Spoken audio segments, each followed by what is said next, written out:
Warm greetings from the High 10. It is Everyday Shenanigans on this Wednesday, December 16th, 2020. I would like to bring you some information pertaining to a baby that was found at a Goodwill in South Haven, Mississippi. When you Google this story, you will see that it has several parts, several locations involved in the storyline.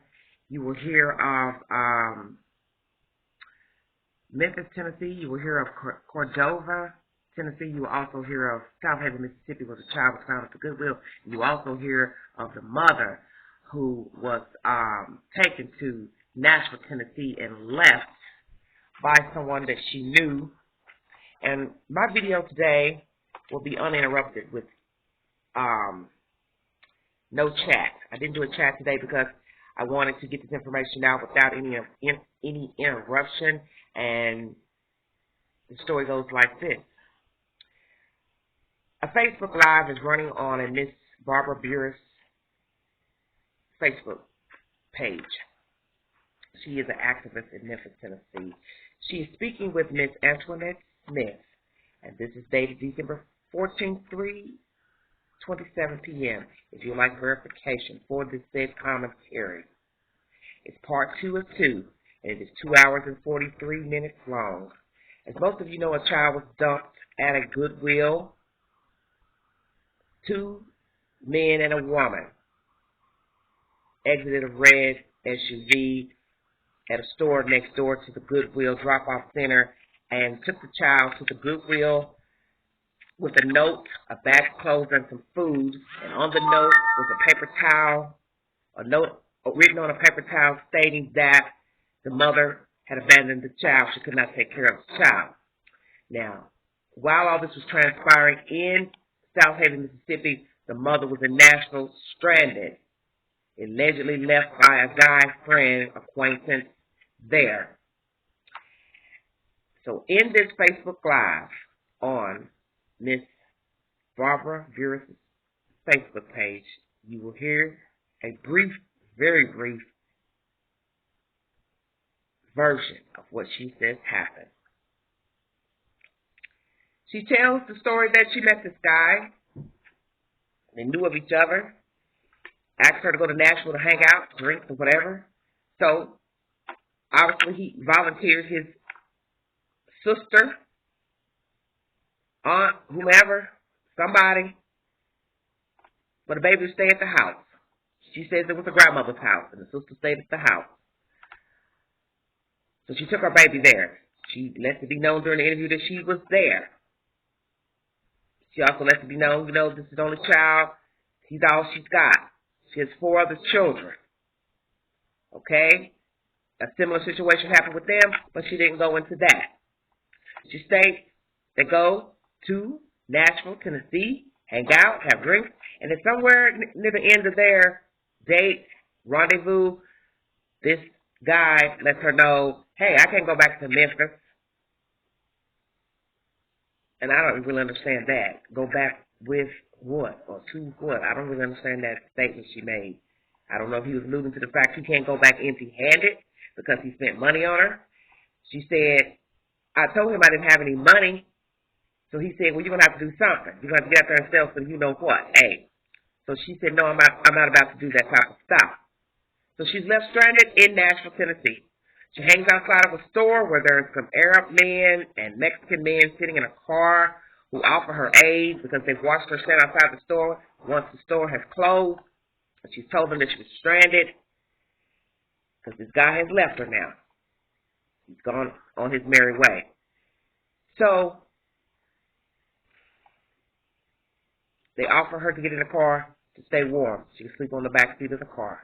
Take her to a shelter parking lot that was only meant for men, so they stayed there overnight until morning, and then he took her to another store and dropped her off. At this said store, store number 2, she encounters a man who's also asking her about being stranded. She says she's trying to get home to her baby. She's been left there. She doesn't know anybody in Nashville, Tennessee. So this second party, a male, takes her to his house. He says he has a wife. He can take her home. She can get bathed. So here's where she's staying until she's reaching out to get aid. And this is where Miss Burris comes into play. Miss Vera reaches out to her through Facebook, and on the phone conversation, during this conversation, you will hear her telling her to send a friend request to I believe a Paula, because she has too many friends, I guess, to take any more friend requests. So there goes the friend request into a Paula, and then they're doing the exchange of numbers and locations and addresses, and then another woman is involved by the name of Miss Ida. This lady, in the end, ends up aiding to help to go get her. And when you watch the video, you'll see all the transaction of the phone call with Miss Antoinette Smith and Miss Vera, and then the rest is Miss Vera making contact with people, trying to get money through Cash App to send to her, verifying everything by video for later references, of course. And it is a very disturbing account. Now, naturally, when I saw this story come up on my notifications, I went right in, opened it up Monday, read the said information. People were not kind in their words on the bottom screen of the comment section of the Newsbreak app, and it's to be expected. Because when people hear the version of the story just by the article, they're leery, they're apprehensive. But I always say it's nothing like hearing it from the horse's mouth, which when you go to Facebook, Miss Vera's page, Miss Barbara Vera, you will see, or you will hear rather, the conversation between she and Miss Antoinette Smith on Facebook Live, and conversations via phone of what transpired in Nashville and how it came to be that her baby got taken to this Goodwill. This is where I have a problem with the storyline, and I will bring you the said commentary about the information she gave to Miss Vera in the live. It is stated during the live that she has a sister, or a sister is supposed to appear in court because there should be a hearing coming up with the Department of Human Services pertaining to the welfare of the child. Where is that sister? Why couldn't she keep the baby? She relates that she lives with a relative during this live. So why couldn't that relative keep the baby? Why that person who she lives with couldn't keep the baby? Who is that person that she lives with? How long has she lived with that person? It has also been noted in other lives, when they prayed in another live, I'm just adding on something extra, that she didn't have a house. She didn't have a job, she didn't have a house. So why is that? I also mentioned in this live that she's speaking of on December 14th with Miss Vera, that she has 4 other children. So where are those children? Where are those other 4 kids?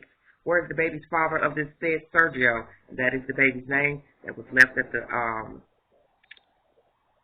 Goodwill. Where is Sergio's father? Where is the father of the other 4 children? Where are the other 4 children staying? She also references these children have been in a similar situation, but she did not elaborate. And see, that's a dangerous thing to leave that wide open like that, when you have people listening and trying to figure out what the hell is going on with you and your child, and how you came to be in this situation, Miss Smith. What did you mean that your other children had been in a similar situation? That was mentioned in this live. Did you actually call National Police? That's what I'd like to know. Sorry about that, you guys. Did you call National Police? Because in this live you state that they wouldn't do anything. So my thing is always, when you say they didn't do anything, they wouldn't do anything. What do you mean? Did you actually call them to say, hey, I came here stranded. This guy used me to ride along and expected me to now prostitute for him. I'm stranded. They have my child. I don't know these people. I've left him in Memphis with these said people. I need to get to Memphis. Because you see, had you said something to the police to this effect, if you did say these things, it seems like to me they would have been Johnny on the spot trying to get you help, aid to a shelter, so someone could get you home safely, and also correspond with South Haven, Memphis area, about getting your child safe Because at some point, had you been in the shelter, it would have ran into the next day. You got information that your child was dropped off at a Goodwill. Obviously, somebody called you, tell you that the child was on the news. At some point the next day, when the story broke, who was the person that called you to tell you that your child was on the news and dropped off at the Goodwill? Who is the person? Because I think National Police could have documented the fact that you were in their city. They could have backtracked the places that you went and watched surveillance cameras to see that you were actually in a said location that you said with the mail and verify that you all seem cozy, copacetic, and that's for your own benefit, to aid in this case of being taken there under false pretenses, used as a person for human trafficking, which it was called now, and aid in the case of the people who took your child to the Goodwill in South Haven, Mississippi. Why did you get in the car with this first guy? I do think that was a bit risque, and I do understand that you were stranded. So, allegedly. So why would you get in a car with a man when you just got dumped by another man who allegedly you knew of and trusted at that time? And then you would get in a car with someone else, a stranger in Nashville, and lie back on his back seat of his car? And were there other men in the car as well? Because you did say there were some men that were grouped together in the car when you were standing outside the first store and it had closed. Why would you even trust getting in a car with a man or men? And did you actually go to this homeless shelter, sat out in a parking lot, and slept into the morning? And then you stayed there, you went to a second location. And that's also interesting as well. How could you trust getting into another car with another stranger? And he takes you to his wife, to the house with he and his wife, allegedly, until you could get help. And why couldn't those people take you to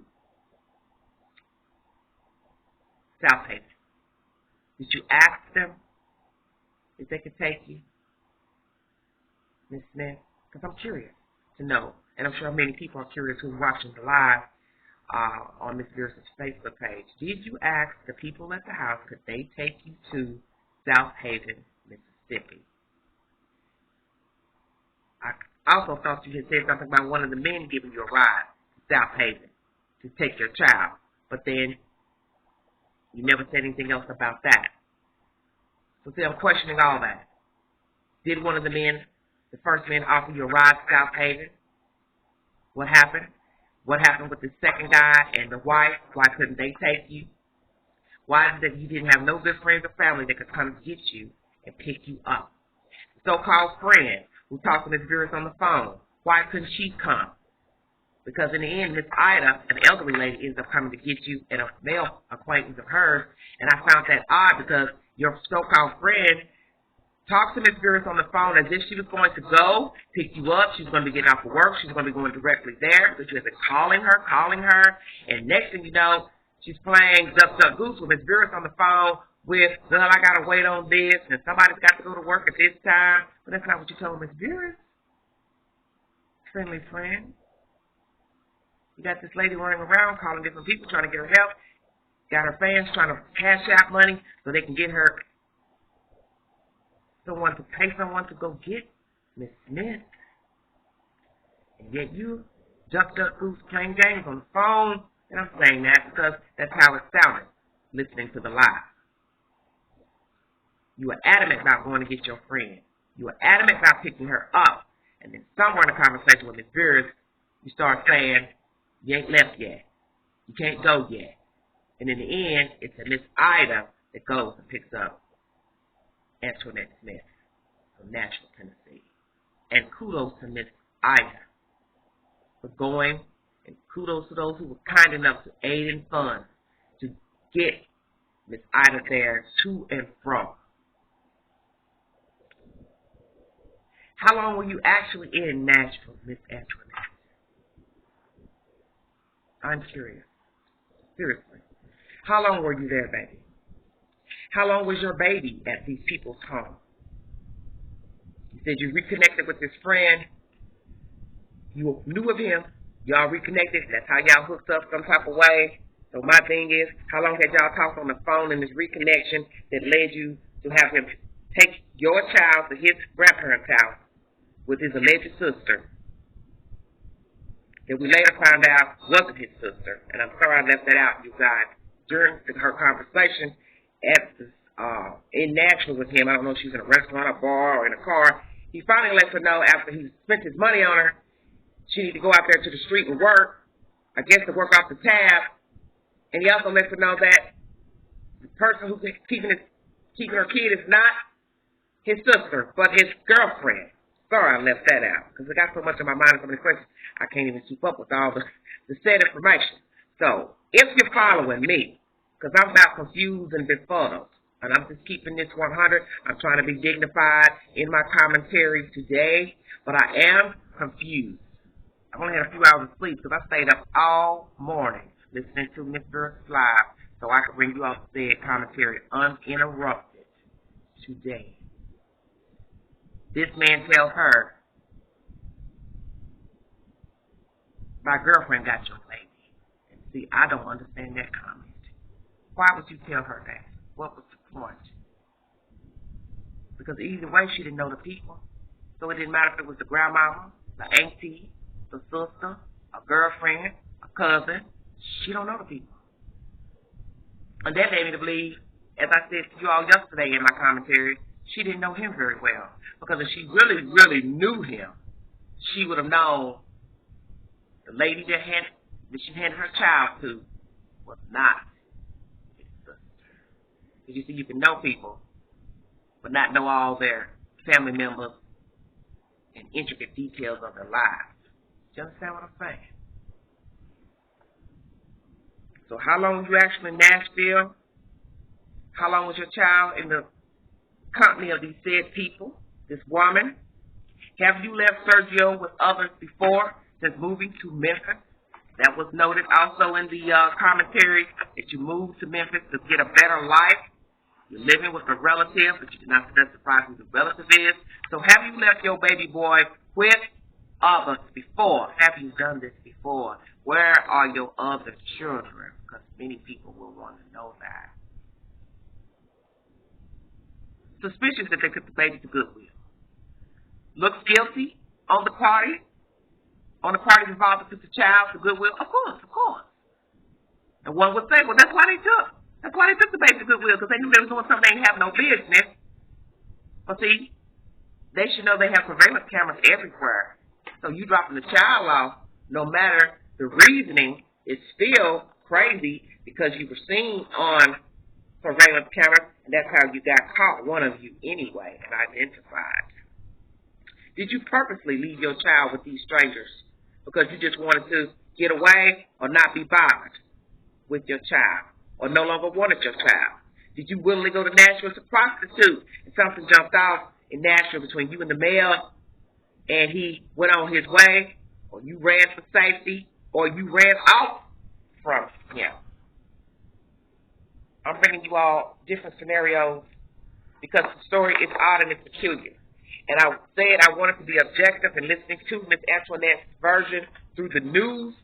But once I went to the live and listened to her talk and speak, I had this feeling inside of me something is missing from this story. Because when a person says this has happened, this similar situation has happened to my other children, that leads me to believe you have put your children in harm's way. And why is that? And where are those other children?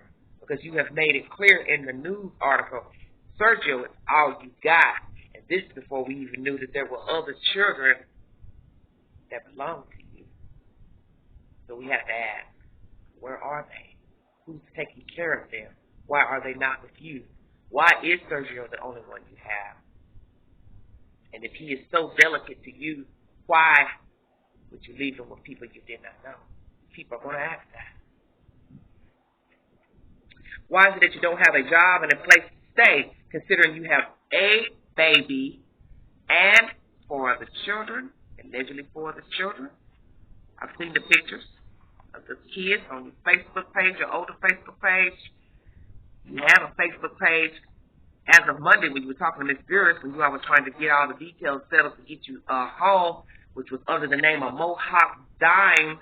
But when I go to Facebook late this morning, that page is unavailable, and many people have searched it for Tennessee, Alabama, Mississippi, Memphis, and nothing comes up in the results column. So why did you take your Facebook page down, Miss Antoinette? Is it because you're getting a lot of flack about what happened in Nashville and your baby being dropped off at the Goodwill?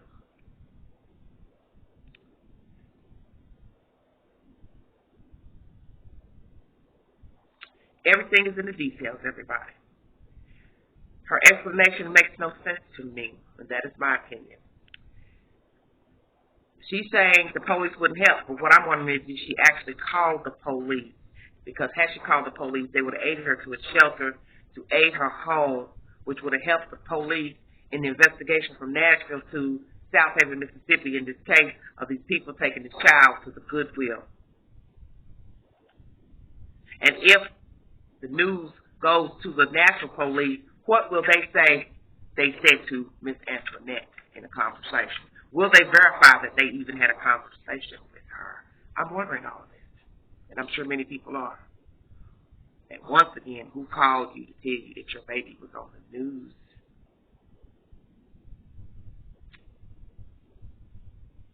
Great thanks to Miss Ida for going to pick you up, and the donations from the fans to help aid Miss Ida on her way.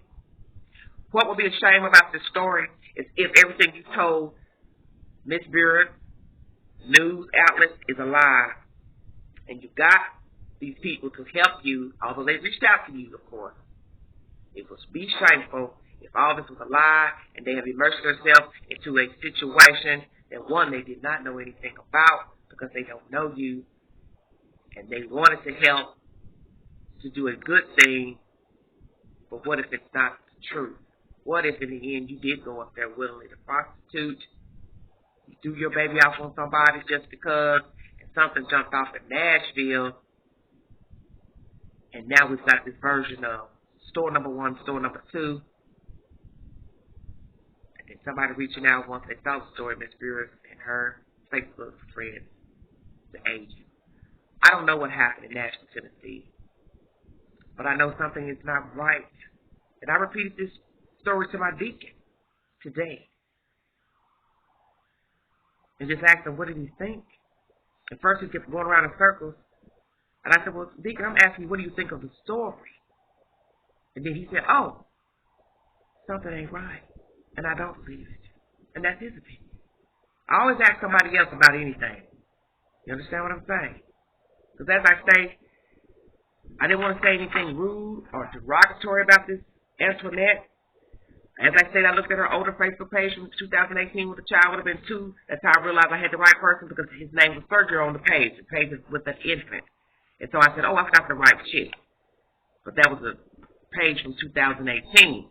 He was on her hip. I will say that. Every photo, that baby was with her. Other pictures of her daughter. But the first thing I thought was, why am I seeing more pictures of she and the child? You know, the first few photos. I didn't stay on the page long. Because, you know, I really don't like running up and down people's Facebook pages. Not my repertoire.